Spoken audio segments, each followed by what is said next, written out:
नमस्कार दोस्तों। देश के आज़ाद होने से लेकर के और आज तक पिछले 80 सालों में राजस्थान में हमने 2 ही दलों की सरकार बनते देखा है।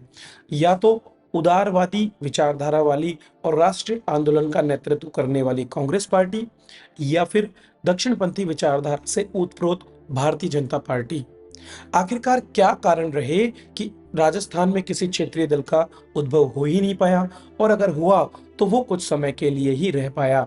इस चीज को जानने के लिए हमें राजस्थान के 80 सालों के राजनीतिक इतिहास को भी जानना पड़ेगा। तो चलिए चलते हैं राजस्थान के राजनीतिक इतिहास की यात्रा पर। अगर इसकी शुरुआत की हम बात करें तो इसकी शुरुआत होती है देश की आजादी के काल में। आजादी के पश्चात 1948 में राजस्थान में जो प्रदेश कांग्रेस कमेटी थी उसका औपचारिक रूप से उद्घाटन किया गया, क्योंकि इससे पहले कोई दल के रूप में वो यहाँ पर स्थापित नहीं थी।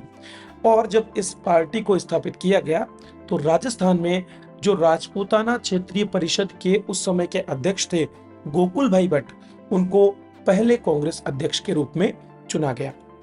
हालांकि कांग्रेस के लिए इतना आसान नहीं था और इसको अपने शुरुआती दौर में ही बहुत सी चुनौतियों का भी सामना करना पड़ा। जैसे कि स्वाधीनता से पूर्व ना तो इसका कोई ऐसा संगठन था जो कि बिल्कुल एस्टेब्लिश्ड हो, और ना ही इसका कोई जनाधार था।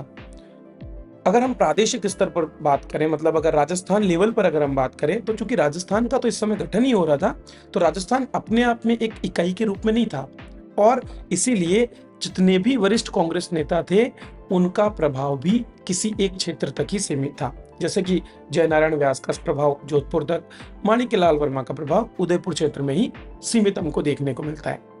इसी तरह से जो भी प्रजामंडल आंदोलन राजस्थान में चल रहे थे उनकी गतिविधियां भी केवल और केवल शहरी क्षेत्र तक ही सीमित थी। तो ऐसे में ग्रामीण क्षेत्र आज भी राजनीतिक रूप से अछूता ही रहा था। हालांकि इतनी चुनौतियों के बावजूद स्वाधीनता के पश्चात राज्य की जो दलीय प्रणाली थी वो कांग्रेस के नेतृत्व वाली एक दलीय प्रणाली के रूप में विकसित हुई, और अगले 30 सालों तक, मतलब 1977 तक जो है, कांग्रेस ने राजस्थान में एक छत्र राज किया।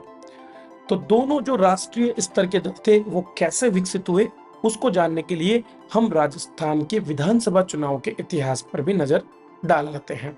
सबसे पहले बात आती है पहले विधानसभा चुनाव की। पहला विधानसभा चुनाव आपका 1952 में हुआ, फरवरी के महीने में।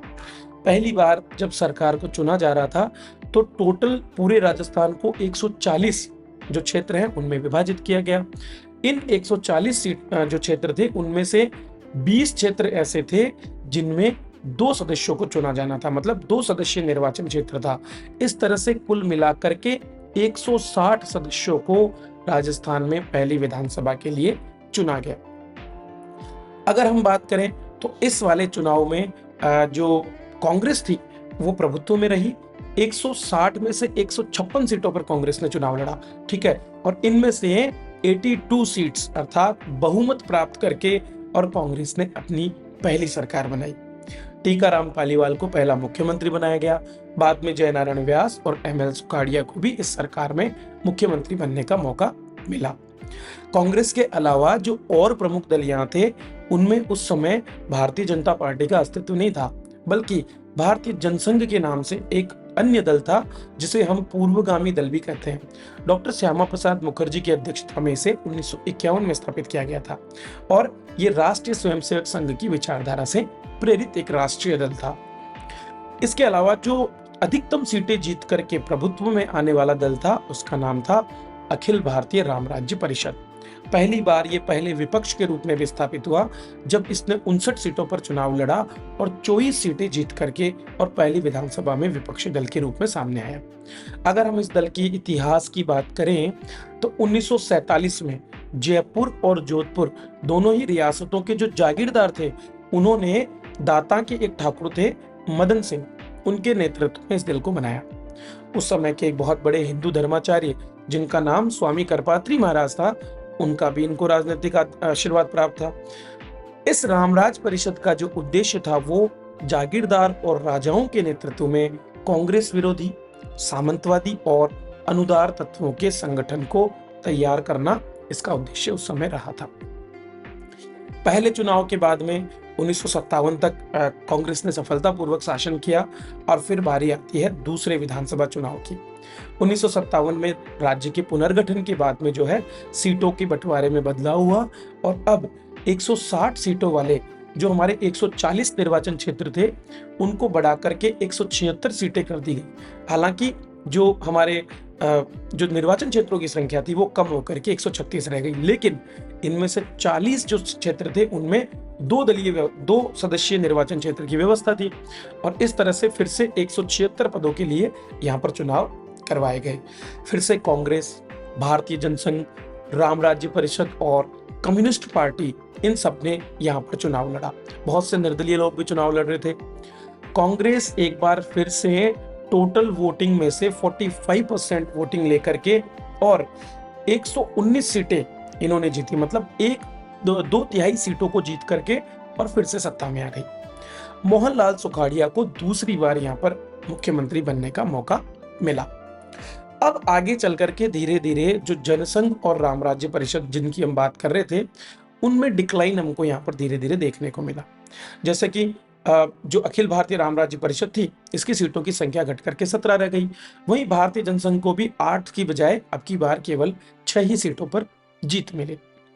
हाँ, इसके साथ ही एक नया दल वापस से यहाँ पर प्रभुत्व में आने लगा जिसका नाम था स्वतंत्र पार्टी। भूतपूर्व देसी रियासतें जितनी भी थी उनके राजा महाराजा इस दल में सम्मिलित थे और इसके अध्यक्ष थे चक्रवर्ती राजगोपालाचारी, जिन्होंने राजगोपालाचारी फॉर्मूला भी दिया था। तो इनके नेतृत्व में कांग्रेस को कड़ी चुनौती यहां पर दी गई। स्वतंत्र पार्टी ने निर्बाध व्यापार की अवधारणा को समर्थन दिया और राज्य की आर्थिक विकास में राज्य की जो सक्रिय भूमिका थी उसका विरोध भी किया और इसी वजह से अब जो है ये अगले चुनाव में प्रभुत्वशाली होने वाली थी। 1961 में महारानी गायत्री देवी को इस स्वतंत्र पार्टी का राष्ट्रीय उपाध्यक्ष भी चुन लिया गया था। तो बात आती है फिर तीसरे विधानसभा चुनाव की 1962 में। 1962 में जब चुनाव हुए तो फिर से 176 सीटों के लिए चुनाव कराए गए। अब की बार भी राष्ट्रीय कांग्रेस ने लगभग 88 सीटें जीती और मोहनलाल सुखाड़िया को तीसरी बार जो है मुख्यमंत्री बनने का मौका मिला। लेकिन इस बार स्वतंत्र पार्टी ने 36 सीटें जीती और प्रमुख विपक्षी दल के रूप में सामने आया। तो कांग्रेस पार्टी को चुनौती देने वाले छोटे छोटे दल तो उभर रहे थे, लेकिन इन दलों का जो है जो बहुमत वाला जो आंकड़ा था उसको प्राप्त करने में ये अभी भी असफल थे। भारतीय जनसंघ ने भी अपनी सीटों में की बार वृद्धि की और 6 की बजाय इनको 15 सीटें तीसरे चुनाव में मिला। तीसरी बार मोहनलाल सुखाड़िया ने अपना फिर से 5 साल का कार्यकाल पूरा किया। इसके बाद बारी आती है 1967 के हमारे चौथे विधानसभा चुनाव की। चौथे विधानसभा चुनाव जो है उसमें किसी भी दल को स्पष्ट बहुमत नहीं मिला। इस बार जब आपके चुनाव हुए तो उनमें 89 सीटों के साथ भारतीय राष्ट्रीय कांग्रेस सबसे बड़ा दल बनकर उभरी और 48 सीटों के साथ में स्वतंत्र पार्टी जो है उसने भी जो है सेकंड दल के रूप में अपने आप को स्थापित किया। भारतीय जनसंघ की सीटें फिर से बढ़ी और लगभग 22 सीटें उसको चौथे चुनाव में 1967 में मिली। लेकिन चूंकि स्पष्ट बहुमत था ही नहीं, इसलिए राज्य में पहली बार 13 मार्च 1967 को राष्ट्रपति शासन लागू किया गया और ये राष्ट्रपति शासन लगभग 1.25 महीने की अवधि मतलब 26 अप्रैल तक 1967 में जारी रहा। तो फिर से कांग्रेस ने किसी भी तरह से गठजोड़ करके और अपना दलीय प्रभुत्व हासिल करते हुए और सरकार बनाई और चौथी बार मोहनलाल सुखाड़िया जी को यहाँ पर मौका मिला राज्य का मुख्यमंत्री बनने का। तो आज तक सर्वाधिक कार्यकाल वाले व्यक्तित्व के रूप में भी हम मोहनलाल सुखाड़िया जी को जानते हैं। इसके बाद में जब हमारा 5वां विधानसभा चुनाव आया 1972 में, जब भारत बांग्लादेश युद्ध के बाद में चुनाव हुए, तो कांग्रेस ने इस बार बहुत ही बड़े बहुमत के साथ में 145 सीटें जीती और इस बार नेता बने बरकतुल्लाह खान। बरकतुल्लाह खान इस समय नेता बन गए। इसी समय देश की राजनीति में उथल पुथल देखने को मिला और राष्ट्रीय राजनीति में इंदिरा गांधी ने 1975 में आपके आंतरिक आपातकाल की घोषणा कर दी। सरकार की कठोर जो नीति थी और जो नागरिक स्वतंत्रता का हनन हुआ, इसकी वजह से कांग्रेस की जो साख थी उसमें बहुत गिरावट देखने को मिली और इस समय का फायदा उठाने के लिए अ, इससे पहले जब 1970 की जब हम बात करें तो जनसंघ, भारतीय लोकदल, सोशलिज्म पार्टी इन्होंने साथ आने का निर्णय किया था और 1977 के चुनाव में जनता पार्टी का निर्माण करके इन्होंने चुनाव में उतरने की बात कही। जब केंद्र में मार्च 1977 में चुनाव हुए और पहली बार गैर कांग्रेसी सरकार बनी जनता पार्टी के नेतृत्व में, तो वहां पर क्या हुआ, उन्होंने जितने भी राज्यों में कांग्रेस की सरकार थी उनको बर्खास्त कर दिया। इस समय हरिदेव जोशी जो है राज्य के मुख्यमंत्री के रूप में काम कर रहे थे। राजस्थान में एक बार फिर से राष्ट्रपति शासन लगा और 29 अप्रैल से लेकर 22 जून 1977 तक ये दूसरा राष्ट्रपति शासन लागू रहा। फिर से चुनावों का आयोजन हुआ। छठे विधानसभा चुनाव आयोजित हुए। इस बार सीटों की संख्या बढ़कर के 200 हो गई थी और इन 200 सीटों में से जनता पार्टी ने प्रचंड बहुमत प्राप्त किया, 3/4 बहुमत, 152 सीटें जीत करके, और ये सत्ता बनाने में, सत्ताधारी दल के रूप में स्थापित होने में कामयाब रहे। कांग्रेस की सीटें सिमट करके मात्र 41 पर ही रह गई। पहली बार किसी गैर कांग्रेसी को मुख्यमंत्री बनने का मौका मिला और उनको आप सभी जानते हैं, भैरों सिंह शेखावत। तो भैरों सिंह शेखावत के रूप में प्रदेश को पहले गैर कांग्रेसी मुख्यमंत्री मिले। हालांकि ये जो एक प्रक्रिया थी वो ज्यादा समय नहीं चल पाई, क्योंकि केंद्र में एक अनबन की स्थिति देखने को मिली जनता पार्टी के सदस्यों में और जनता पार्टी का विघटन हो गया।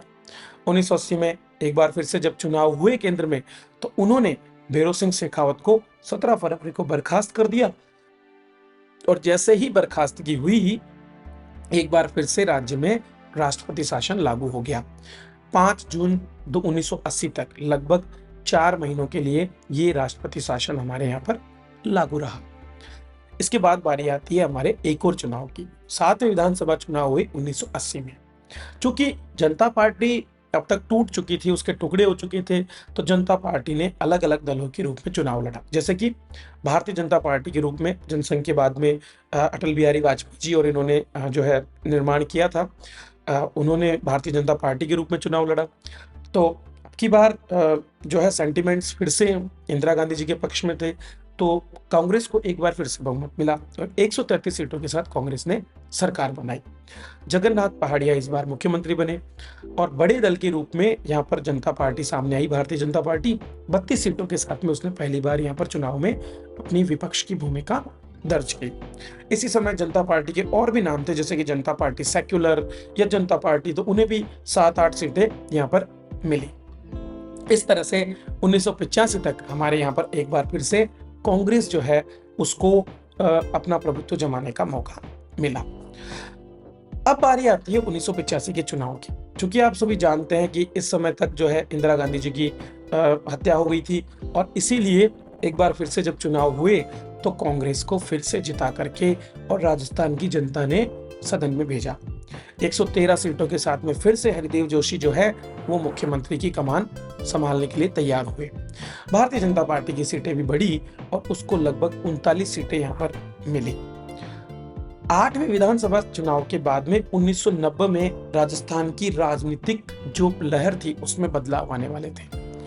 राजस्थान में 200 निर्वाचन क्षेत्रों के लिए फिर से चुनाव हुआ फरवरी 1990 में।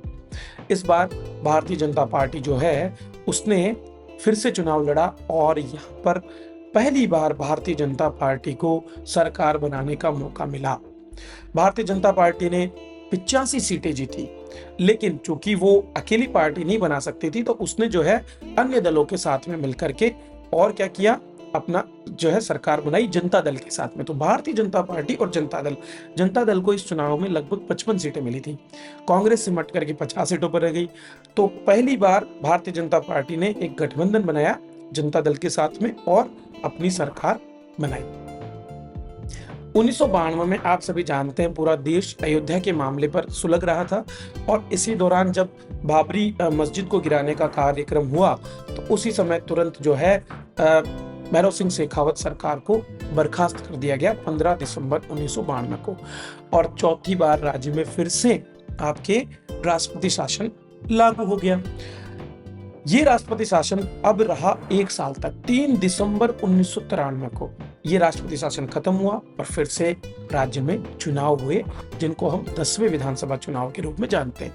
लेकिन अब की बार पासा पलट चुका था और लोगों के सेंटिमेंट्स जो हैं भाजपा के साथ थे।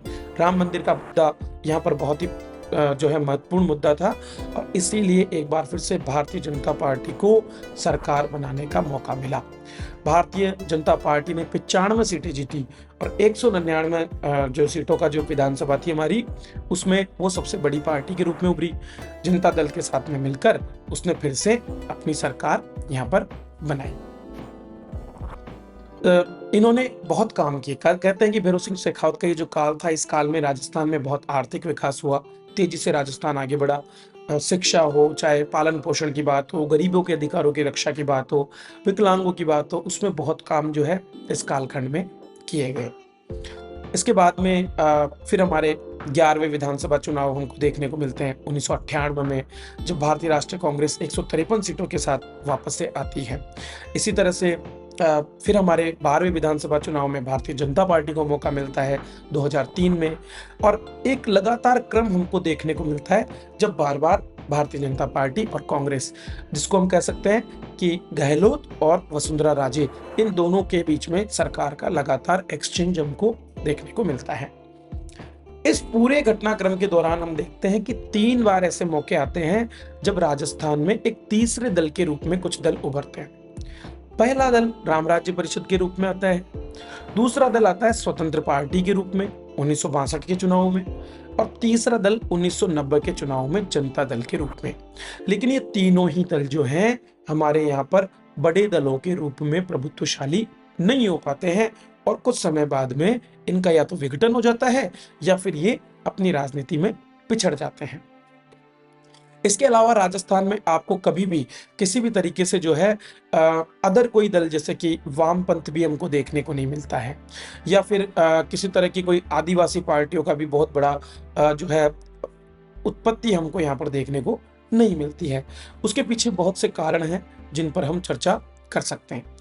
तो दोस्तों, राजस्थान देश के चुनिंदा राज्यों में से एक है जहां पर द्विदलीय व्यवस्था विद्यमान है, और वो भी 2 प्रमुख राष्ट्रीय दलों के बीच में, मतलब 2 बड़े दल जो राष्ट्रीय राजनीति में हिस्सेदारी रखते हैं, वही हमारे यहाँ पर राजनीति के प्रमुख केंद्र हैं। तमिलनाडु, पंजाब, आंध्र प्रदेश में अगर आप देखोगे तो वहां पर बहुत से क्षेत्रीय दलों का भी विकास हुआ है, लेकिन राजस्थान में ऐसा नहीं हुआ। 1989 में जब जनता दल के उदय की संभावना बनी, तो जब जनता दल का विभाजन हो गया, उसकी वजह से उसका भी बिखराव हो गया। वामपंथ क्यों विकसित नहीं हो पाया? क्योंकि राजस्थान का जो सामाजिक ढांचा है वो बहुत अलग तरीके का है, आर्थिक विषमता है और कृषि प्रधान अर्थव्यवस्था है। इसके अलावा राजस्थान में सामंतवाद का भी बहुत बड़ा प्रभुत्व रहा है। जो औद्योगिकीकरण की स्थिति है वो भी बहुत पिछड़ी हुई है। क्योंकि वामपंथ को हमेशा औद्योगिकीकरण के साथ में बढ़ावा मिलता है, तो औद्योगिकीकरण राजस्थान में हुआ नहीं और इसलिए वामपंथ भी हमारे यहाँ पर बढ़ नहीं पाया। कुछ राज्य जैसे कि यूपी में हम देखते हैं, बिहार, यूपी में, वहां दलित राजनीति को बहुत महत्व मिला है, लेकिन राजस्थान में वो भी नहीं बढ़ पाई। हालांकि राजस्थान में अगर हम देखें तो एससी की जनसंख्या लगभग 18% के करीब है, 17.5% हम देखते हैं, ठीक है, और एसटी की जनसंख्या भी है। लेकिन दलित राजनीति इसलिए विकसित नहीं हुई क्योंकि एक तो कोई करिश्माई नेतृत्व हमें दलित राजनीति में देखने को नहीं मिला, ठीक है। जिस तरह से मायाराम जो है, और क्या बोलते हैं, काशीराम जी आपके उत्तर प्रदेश में आए, या फिर जो है वामपंथ में हम देखते हैं कि बंगाल में कुछ करिश्माई नेतृत्व आए, वो हमारे यहाँ पर नहीं हो पाया। आदिवासी दलों की बात करें तो आदिवासी जो राजनीति है उस पर इन दोनों दलों ने बहुत अच्छी पकड़ बना करके रखी है। इन्होंने, जैसे कि बीजेपी को हम देखें तो महाराणा प्रताप और बाकी जो देशभक्ति के मुद्दों से इन्होंने आदिवासियों को जोड़ करके रखा है। हालांकि इन दिनों में भारतीय ट्राइबल पार्टी एक क्षेत्रीय दल के रूप में उभरी है और इस बार भी उसने जो है 3 सीटें जीती हैं, लेकिन फिर भी ऐसा कोई चांस या ऐसी कोई उम्मीद हमको दिख नहीं रही जहां पर ये दल जो है एक बड़े दल के रूप में सामने आ पाए। तो ये एक बहुत महत्वपूर्ण बात है कि आने वाले बहुत से समय तक जो है हमको यही स्थिति देखने को मिल सकती है। राजस्थान की ये राजनीति आपकी जो जनांकिकी है उससे भी बहुत प्रभावित होती है, और उस जनांकिकी को अगर आप जानना चाहते हैं तो उसके लिए मेरा जो वीडियो है उसको भी आप देख सकते हैं, जो मैंने आप लोगों के लिए बनाया हुआ है। चलिए, तो ये था राजस्थान के राजनीतिक इतिहास का संक्षिप्त परिचय कि कैसे बीजेपी और कांग्रेस 2 बड़े दलों के रूप में राजस्थान की राजनीति में प्रभुत्व में रहे हैं। इसी तरह की वीडियोस मैं लाता रहूंगा आपके लिए। तो वीडियो अच्छा लगा हो तो लाइक करें, शेयर करें। धन्यवाद।